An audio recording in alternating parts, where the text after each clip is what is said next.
There are ultimately two factors that will determine your alertness during the day and then also the transition to being sleepy at night.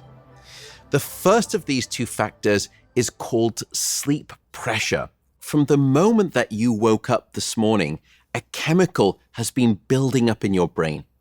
That chemical is called adenosine. It's a chemical pressure. And the more of that adenosine that builds up, the sleepier that you feel.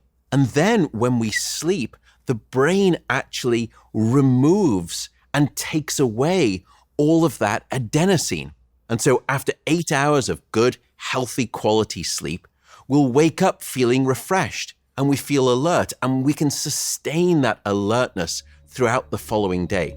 The second of those two factors is called the circadian rhythm.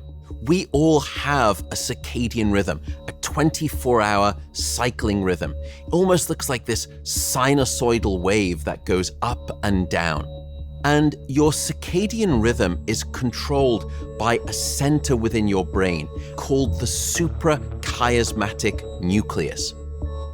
And the suprachiasmatic nucleus, or the 24-hour clock within our brain, drums out a rise in activity throughout the morning, and it starts to peak just sort of before midday, and then it will sustain our activity throughout the afternoon. And then gradually, as we're getting into the evening, the circadian drive to be active will actually shift, and it will start to come down again. And then it will hit its lowest point some hours into our sleep cycle, usually 3 to 4 hours after we've gone to bed. And then at that point, your circadian rhythm starts to swing back up again. And it will start to rise and peak just before we start to wake up. So we have these two factors then that help regulate when we're awake and when we're asleep. And we can plot those two things, and it can help us understand how they interact. As we move towards the evening, now sleep pressure has continued to rise. It's starting to get to its peak, but your circadian rhythm is now starting to drop off. It's going on its awesome downstroke. And so it's driving our rhythmic activity and the signal of alertness downwards. And we're getting this beautiful weight, this high level of sleepiness from sleep pressure. And we think, gosh, I'm tired. It's really time to go to bed. I'm ready to sleep. But how does the suprachiasmatic nucleus communicate its signal of activity and then darkness for sleep at night to the rest of the brain and the body? Well, the suprachiasmatic nucleus uses a hormone, a chemical called melatonin, to circulate through the brain and the body to tell the brain and the body it's now nighttime, it's darkness, it's time to be asleep. And so your suprachiasmatic nucleus uses a variety of signals in addition to its own 24-hour rhythm to precisely get you to your 24-hour clock. One of the signals that it uses is daylight. And when your suprachiasmatic nucleus is receiving daylight during the day through the retina in the eye, and it streams back and directly connects to the suprachiasmatic nucleus, the suprachiasmatic nucleus knows that it's daytime, and it stamps the brakes on melatonin, and it shuts off the release. And therefore, the brain and the body no longer receive the signal of darkness. It's time to be awake. But then, as dusk starts to approach, the light intensity coming through our eyes will start to decrease.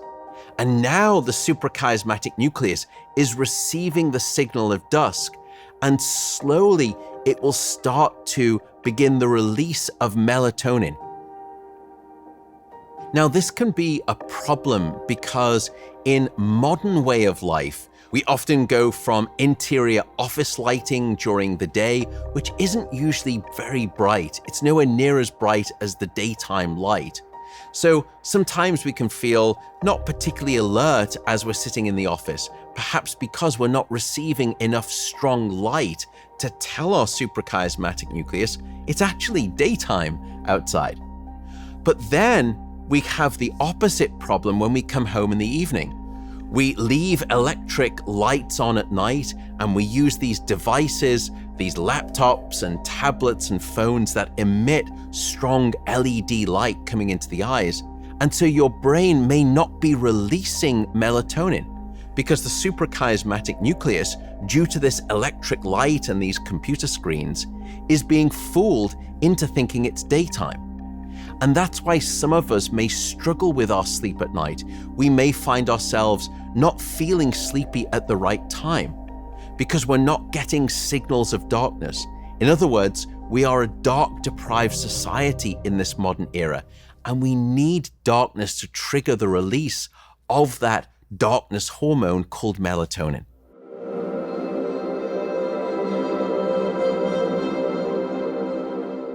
Some of us may have some misconceptions about melatonin. We sometimes think that melatonin can actually help with the quality of our sleep.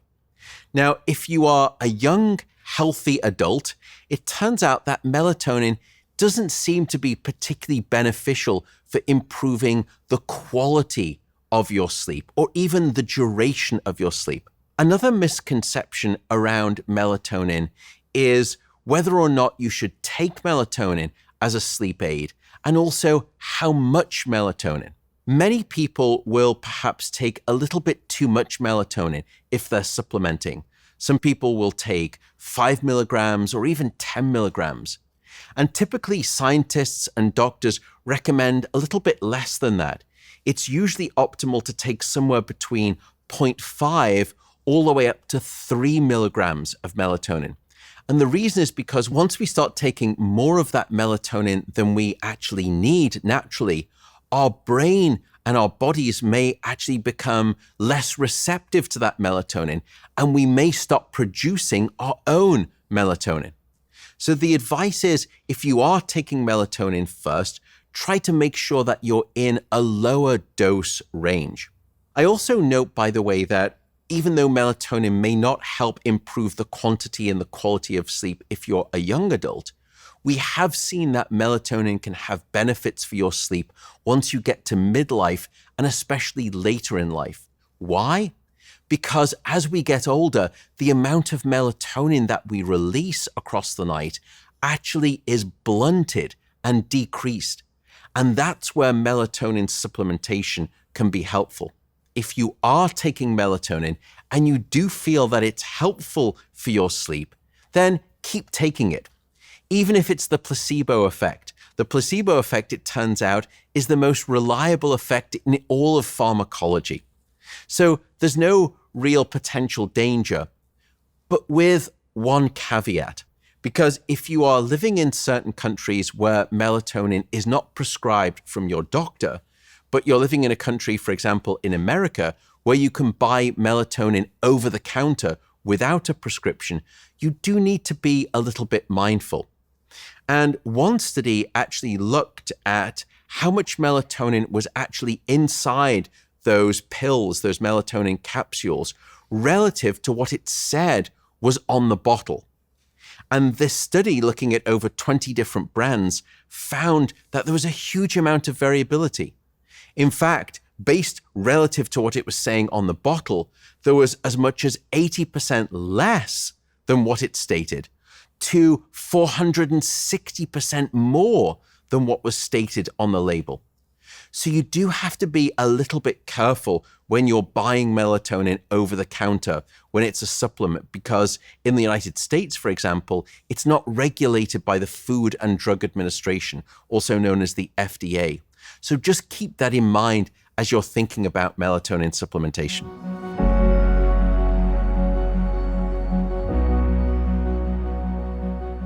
One of the problems in society is something called social jet lag, and that's problematic for us. And the way that this usually unfolds is that people are going to bed early during the week and waking up early. And when it comes time at the weekend, They will be going to bed later, and then they will wake up even later. So let's say that normally your wake up time is 7 a.m., but the weekend you usually sleep a little bit later because you're staying up late, you're socializing, and now you're waking up at 9 or even 10 o'clock in the morning. And then come Sunday night, you have to try and drag your 24-hour body clock and all of that biology back by 2 or 3 hours. And therefore, people can often find themselves struggling to fall asleep normally on a Sunday evening.